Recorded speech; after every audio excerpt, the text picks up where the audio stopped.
Selamat petang, salam sejahtera. Terima kasih karena bersama dengan saya di Nazilin Unity Channel. Petang ini kita nak ulas beberapa isu yang menarik yang berlaku sekitar politik Malaysia. Isu yang pertama yang kita nak ulas petang ini adalah kenyataan Muhyiddin Yassin bahawa beliau mungkin akan bersarah daripada politik selepas PRU 15. Gambaran ini memberikan petunjuk bahawa Muhyiddin mungkin akan memberikan kuasanya kepada orang yang terdekat dengan beliau.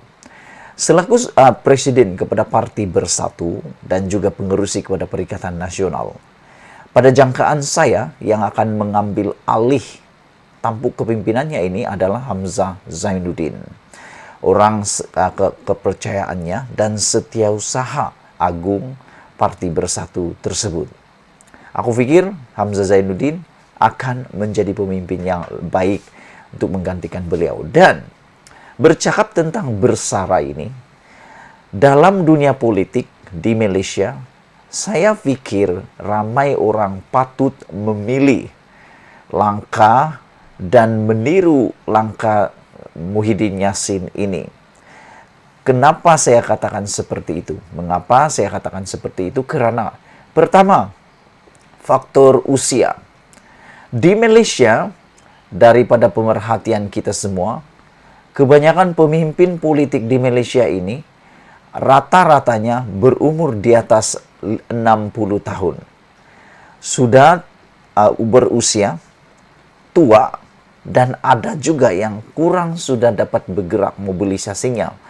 Yang paling tua di Malaysia, siapa lagi kalau bukan Tun Mahathir Mohamad, dengan menjangkau umur 97 tahun. Hari ini keluar pula isu tentang legasi Tun M 97 tahun.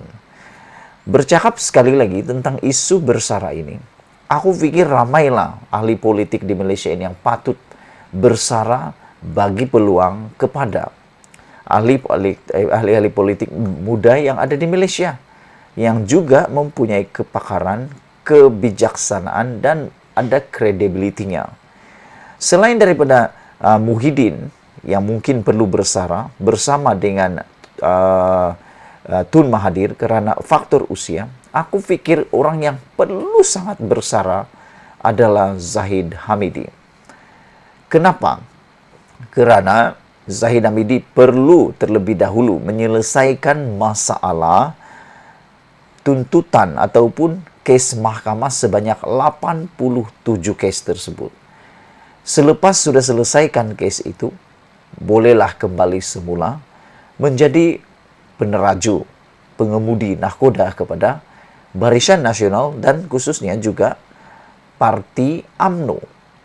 Bagaimana mungkin beliau dapat memimpin parti itu dengan status yang tidak bersih?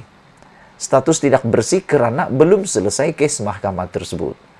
Seperti Najib. Najib pada waktu dulu pun dia melepaskan jawatan Presiden UMNO dan hanya menjadi penasihat selepas beliau dituduh, didakwa di mahkamah berkaitan dengan 1MDB. Mengapa tidak Zahid Hamidi juga berbuat demikian?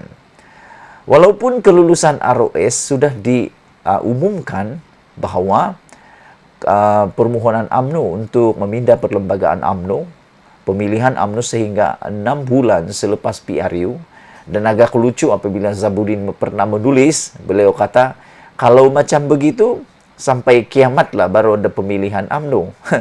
Kerana kalaulah pilihan raya itu diadakan sampai kiamat, kiamat jugalah pemilihan UMNO, katanya.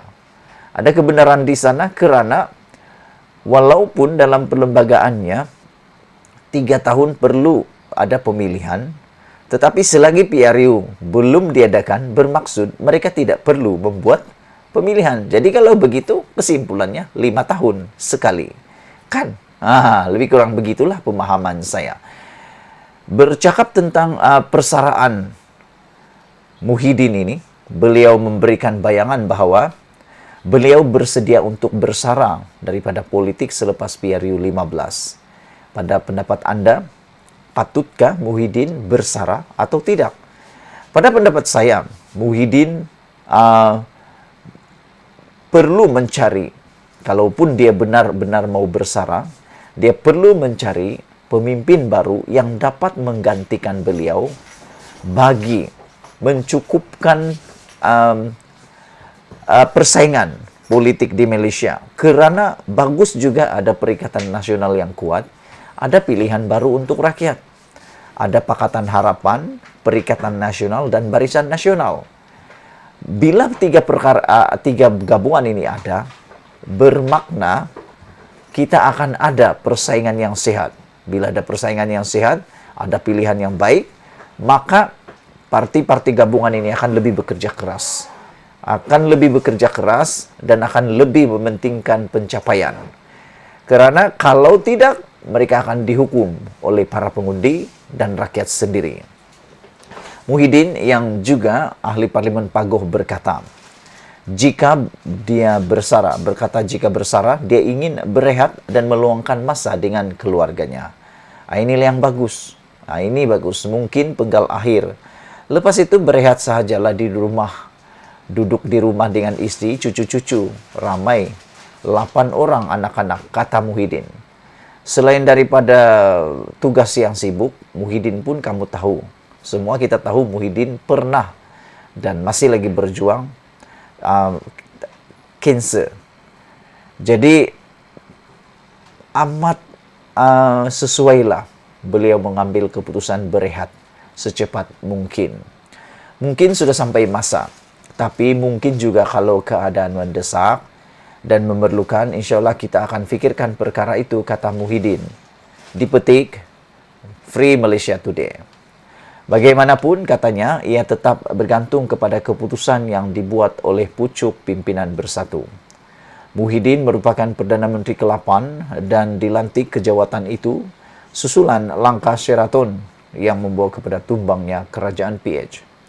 Bagaimanapun, tempo pentadbirannya tidak lama, iaitu hanya 17 bulan selepas 15 ahli Parlimen UMNO menarik balik sokongan terhadapnya dan memaksanya untuk meletak jawatan.